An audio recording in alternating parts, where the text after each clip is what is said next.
Unidade 6, criando websites Virtual Hosts. Hospedagem Virtual Hosts, do inglês Virtual Hosting, é um método que os servidores, tais como servidores web, utilizam para hospedar mais de um nome de domínio em um mesmo computador, algumas vezes no mesmo endereço IP.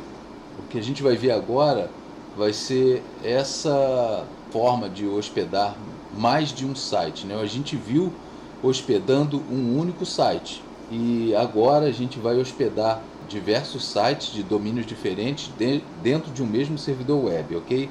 Isso que é Virtual Host. Então a gente vai adotar duas estratégias de Virtual Hosts, tá? Uma utilizando o diretório padrão do Apache, /var, /www/html, e a outra utilizando o diretório home dos usuários, que é o /home, /usuário, né? E public HTML, que é o diretório onde vão ficar as páginas daquele determinado domínio.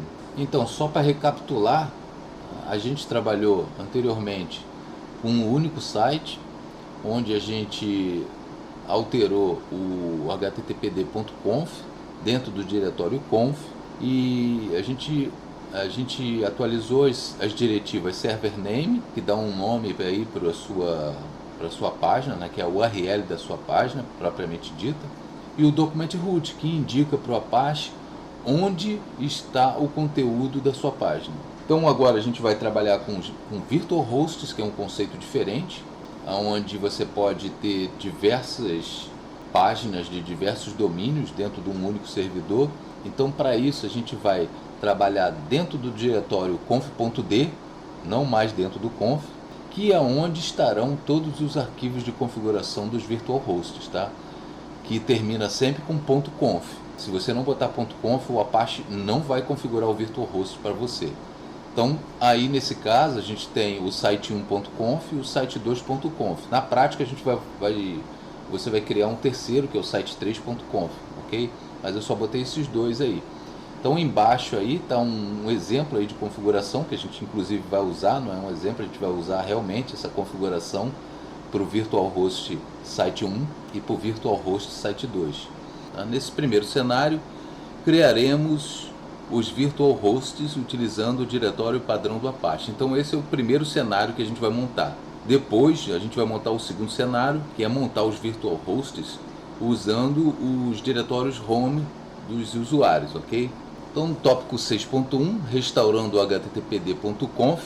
Primeiro vamos restaurar o arquivo /etc, /httpd, conf e httpd.conf para seu estado original. Depois a gente reinicia o Apache.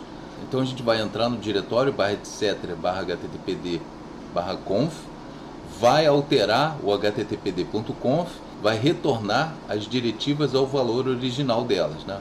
Vai manter aí o server name comentado, tá? E o document root vai fazer com que o Apache procure os arquivos da página dentro do /var, /www/html, tá? E não /var, /www/html, /videopage, como a gente tinha feito antes, tá? Vai reiniciar o Apache. Então o Apache voltará a exibir a tela de teste ao clicar em F5. Então a gente vai testar de novo o videopage.local e ela não mais apresentará aquela página do videopage, ok? .local, que aparecia lá aquele site lá construído, tá? E agora o Apache vai apresentar a página inicial de apresentação.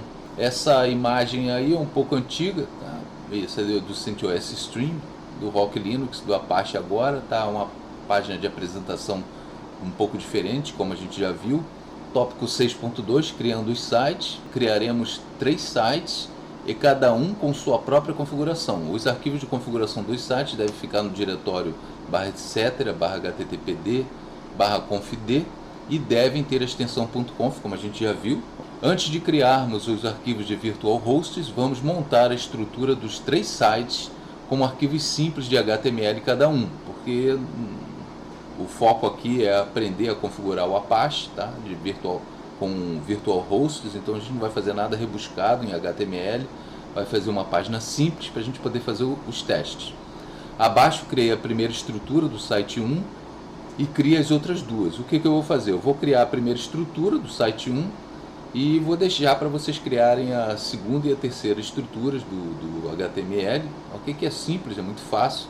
É só você copiar a mesma estrutura, tá? E mudar ali só de site 1 para site 2 e site 3 e também, é claro, criar um subdiretório para cada um deles. Então a gente vai entrar em /var, /www, /html, vai criar um subdiretório para cada um dos sites. Nesse caso aí eu vou criar um subdiretório para o site 1, então mkdir site 1, vou entrar no subdiretório do site 1, cd site 1, e vou criar um index.html aí para o site 1, ok? Com essa estrutura aí. Então vocês vão fazer a mesma coisa aí, só que para o site 2 e para o site 3, ok? Tópico 6.3, configurando os virtual hosts.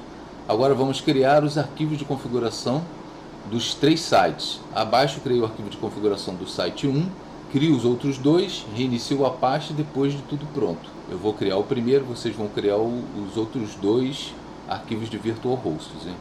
Então eu vou entrar lá no /etc, /httpd, no confd, que a gente já viu que é onde ficam os arquivos de configuração dos virtual hosts, ok? Então vou criar o primeiro virtual host, tá? Então vi www.site1.local.conf. Aqui eu dei esse nome de arquivo, mas vocês podem dar o nome que vocês quiserem, mas aconselho a seguir o padrão que eu estou sugerindo, justamente para você poder fixar a ideia. Não adianta nada você criar algo diferente e depois não saber por que você fez aquilo, tá? Então eu aconselho a seguir aí essa sugestão, tá?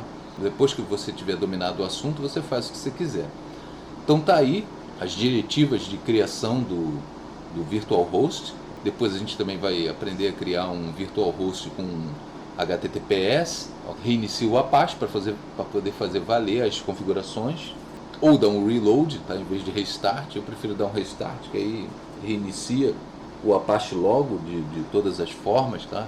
Lembrando que num ambiente de produção, qualquer interrupção pode gerar uma problemática muito grande. Então aqui, como a gente está aprendendo, então eu vou reiniciar o Apache, tá? Mas no ambiente de produção, sempre quando você modificar algum arquivo de configuração, é bom que você use o reload em vez do restart, a não ser que seja necessário. Tópico 6.4, teremos que alterar também o arquivo hosts do cliente. Depois verifique se o apontamento está funcionando, executando o ping para os hosts. Como a gente criou esses 3 sites, como a gente não pode registrar os sites, então a gente vai alterar o arquivo host para poder fazer com que o seu computador procure pelo IP daquele determinado host. Então nesse caso aí eu botei o 92.168.1.149, mas você vai colocar o IP do seu servidor web, tá? Do seu servidor Apache. No meu caso não vai ser nem esse aí, porque o IP já mudou, mas eu só estou colocando aí como exemplo. Então vou lá, eu vou editar o arquivo etc hosts e vou colocar essas 3 linhas aí. Quando você digitar lá no navegador o nome a URL do site, ele procure lá no IP que está mapeado lá para cada um dos sites. Tópico 6.5, testando com Telnet. Podemos testar o servidor Apache com o comando Telnet para ver se ele está recebendo requisições na porta 80. Então, se você quiser testar, né, a gente vai fazer os testes já usando o Telnet. Vai dar um Telnet para cada uma das URLs que a gente alterou lá no arquivo hosts e vai ver se eles estão respondendo, tá, a cada uma dessas requisições, ok? Para ver se está tudo certo. Então, por último, vamos verificar se as URLs estão sendo direcionadas para as páginas certas, tá? E repita o processo para cada URL de páginas com o www e sem o www, ok? Então a gente vai fazer um teste, ou seja, a gente vai abrir o navegador e vai acessar os sites que a gente acabou de configurar, e para ver se cada um deles estão respondendo normalmente aí a requisição que a gente está fazendo pelo navegador. Então agora vamos entender o conteúdo do arquivo de configuração dos sites, né? Cada uma dessas diretivas, tá, na configuração do site, do virtual host, tem um significado, né? O asterisco 2.80, porta na qual esse virtual host esperará as requisições. Então ele vai esperar as requisições na porta 80 de qualquer IP, ou seja, qualquer cliente de qualquer IP que se conectar na porta 80, ele vai responder, ok? O server admin é o e-mail do responsável pelo site, o document root, que a gente já viu, o diretório onde está localizado o conteúdo do site. O server name, site1.local, é a URL do site. O server alias é um apelido. Você pode botar vários server alias ali do lado, um do lado do outro. Tá? No caso aí a gente só botou um, que é o www.site1.local. Tá? Então ele vai responder tanto por site1.local, ou seja, sem o www, quanto www.site1.local com o www, né? Então o URL é apelido do site. O error log é o arquivo onde estarão registrados os logs de erro do site. É aconselhável você colocar para cada site, tá, um arquivo de log diferente, que esteja relacionado com a URL do site. Tá? No caso aí, tudo que estiver dentro do arquivo www.site1.local-error _log são os erros referentes ao site 1, e custom logs, tá? Ou seja, os logs de requisições do site. Então todas as pessoas que fizerem requisições ao site estarão registradas, né? Todos os clientes que fizeram requisições a esse site, ao site 1, estarão registradas no arquivo www.site1.local-access _log, formato de logs de acesso comum, ou seja, Common Log Format, que é o CLF. Então, o formato de logs de acesso comum é um dos mais antigos e amplamente utilizados em servidores web. Ele registra informações básicas sobre cada solicitação de um recurso, incluindo o endereço IP do cliente, data e hora da solicitação, método HTTP e status da resposta. Esse formato é valioso para análises de tráfego e identificação de problemas de desempenho. Os outros tipos de formato de logs são formato de logs de registro estendido, Extended Log Format, o ELF, formato de logs de erro, que é o Error Log Format, formato de logs de segurança, que é o Security Log Format, e o formato de logs de firewall. Então, esses são os formatos de log, tá, que o Linux usa, tá, para poder registrar ali todas as requisições que são feitas ali aos serviços, tá, e ao próprio sistema operacional também. Se você ver aqui, ó, então ele usa o formato common, né, que é esse aqui que a gente acabou de discriminar agora aí para você, ok? Só para deixar um pouco mais detalhado o que é o Common Log Format, então tem essa imagem aí. A primeira informação que vai ter ali no Common Log Format, depois a gente vai dar uma olhada, tá ok? Mas a primeira informação que a gente tem é o endereço IP do cliente, ou seja, do usuário que fez a requisição. Depois tem o RFC name, o log name, que não nos interessa. Tem depois a data e a hora e o fuso horário. Depois vem o método de acesso à página, o caminho da página requisitada, a versão do protocolo, o código de resposta do servidor, pode ser 200, ou seja, a página existe, ou 404, se não existe, né? São os códigos mais conhecidos, tá? Os bytes recebidos, né? A quantidade de bytes recebidos daquela página, a URL referenciada, ou seja, a URL que você colocou lá no navegador para poder acessar a página, e informações sobre o navegador, ou seja, o navegador que está fazendo acesso àquela página. E tópico 6.6, arquivos de log. Então lá no diretório /var/log/httpd estão todos os logs, tanto os de acesso quanto os de erros do site. E depois a gente vai dar uma olhadinha, tá, nesses arquivos de log, tá, tanto no caso aí de acesso.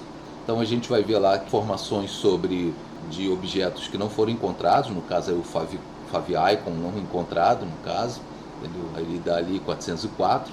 A versão do protocolo HTTP, no caso ali você está vendo a versão, a gente vai ver que é a versão HTTP 1.1, que tem melhorias em relação ao HTTP 1.0, tá? O método GET, que é a requisição, o GET é a requisição, tá? Tem o POST também, que a gente vai ver depois. A data e hora da requisição, como você está vendo ali, tá? E o IP do cliente, ou seja, da pessoa que está acessando aquele site. Nos logs de erro do site não tem nada, como você pode ver. Aí no caso a gente vai ver que não vai ter nada no log de erro do site, mas a gente pode simular um erro, tá? Mas a priori não vai ter nenhum tipo de erro, porque vai estar funcionando tudo direitinho. Mas qualquer erro que tiver vai estar no arquivo no arquivo que foi referenciado lá para poder registrar o conteúdo de erros que porventura possa acontecer com o site. Então é isso aí. O próximo vídeo vai ser na prática já, tá? Então espero que vocês tenham gostado, deixe seus comentários e até a próxima.